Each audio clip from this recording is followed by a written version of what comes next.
Саша, вось Андрей Юрьевич только что после матчевым комментарый сказал, что вельмі радуе, что забили наши гульцы, якія яшчэ не забивали.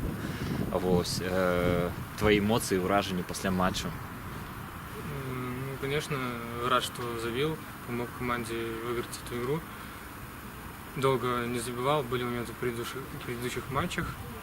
Ну, главное забить первый гол и почувствовать. Надеюсь, голов прибавится с каждым матчем все больше и больше. Як, на твой пункт гледжання, Торпеда могло яшчэ больш забить всего в этом матче? Да, конечно, у нас были моменты, мы создавали моменты очень хорошие. Где-то чуть-чуть последнего паса не хватало. Ну, момент было, да. Могли еще забить. У нас, в первые 15 минут мы обычно пропускаем в первые 15 минутки. Не хватает, наверное, какой-то концентрации. Об этом говорится каждый раз, но что-то все равно не выходит у нас не пропускать в первых минутах. Ну, хорошо, что быстро отыгрались, и никто даже не заметил этого пропущенного гола.